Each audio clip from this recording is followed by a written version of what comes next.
Thank you. So the question of enforcement, and I think it's a valid question, particularly because the majority of people who are likely to need to do VAIDS are people who are wealthy, with access to advisors and all the sort of gamut of resources at their disposal to enable them evade tax effectively. Well, for us, it's a combination of measures.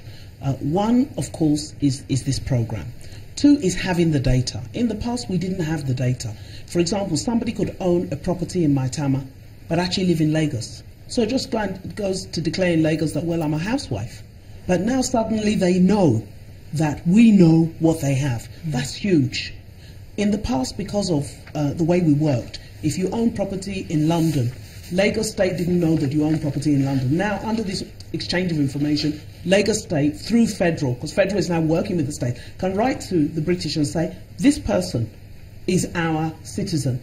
How much, or what is the value of what they have abroad? Okay, so let me understand that first. The reason is this. So the unexplained wealth order of the British government, is it an automatic thing, or do you actually have to write for them to release information to you about specific people? Okay, so the unexplained wealth order is a British thing that they brought in and said, look, if we find a property or a bank account over £50,000 and you cannot explain where you got it from, we, the British, will go to court, obtain a UWO, and they will seize that property for the British government. Yes.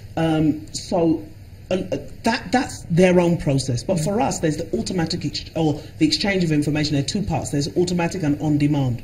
Automatic, there's some compliance issues, so we have to walk through a process. But we can do on-demand, which means we're interested in this person, then we write to the British and say, what do you have on this person? What has this person filed? What does this person have? So there's cooperation on tax matters. So the answer to the question is there's far more data. It's far more difficult to hide.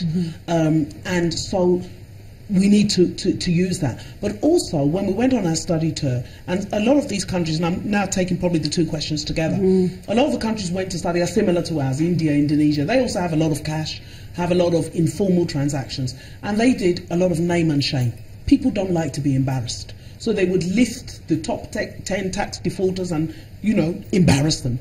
So it's push and pull. You push people and you pull people to get them to do the right thing. But let me then also take the question about what are we doing about CBN relationships. Actually, we have a national tax policy. And one of the problems we have is that our tax policies and procedures haven't kept up with commercial realities. So take, for example, online transactions. A lot of transactions now are online. We don't have the right tax methods to tax and track online.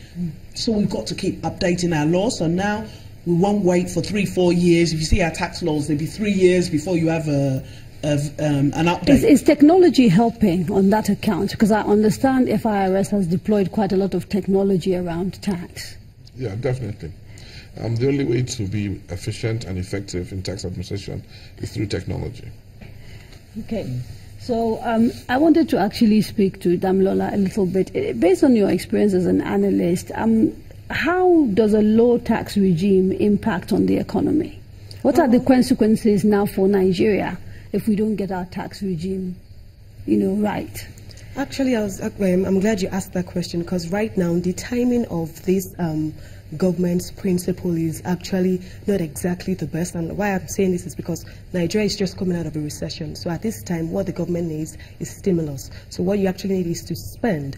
You actually need to create investment opportunities so you can grow the economy. And then you can now stagger it. So I'm not saying don't pay your taxes, do pay your taxes, but if you're going to, you have to stagger it so you don't have everything at once, unless you're going to be choking or strangulating the economy. But people say sometimes to get out of a recession, you need to invest in infrastructure and you need the kickstart, and you need and government can't spend without money. Yes, it can't spend without money. So yes, that's why I said I'm not saying don't pay your taxes. You need to pay your taxes, and that's why it's more about the collection process. So there has to be efficiency in the collection process, and more importantly, what are you using the proceeds for? That's what every Nigerian wants to know. If I'm paying my tax, I want to know that yes, you're using it to build infrastructure, you're investing it in health facilities, you're investing it in power. So we need to, and that is what now creates that aggregate output. That's what stimulates the economy. So Does this money, new money that is coming in, does it just go into the federal pot and then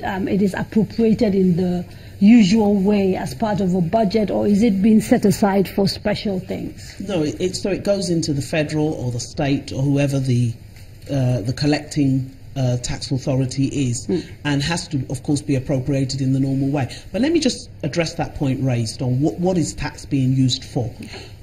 We have problems with power.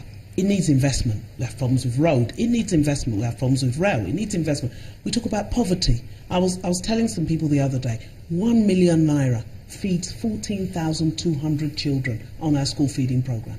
That's a huge number of children for just 1 million naira.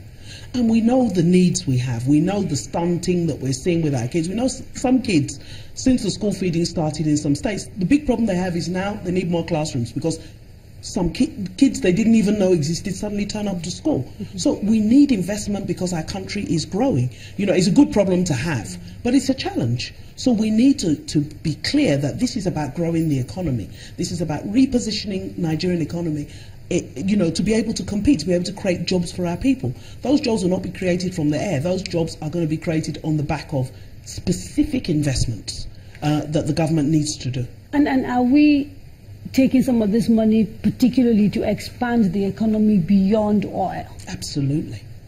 Absolutely. The money last year we spent 1.3 trillion on capital. It's unprecedented. I always use the roads example. 2015 we spent 19 billion on roads. 2016 275 billion.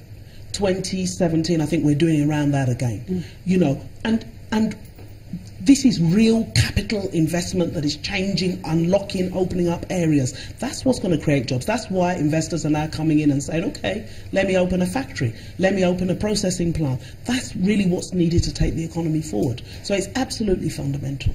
Okay, we have to take a quick break. Please don't go away.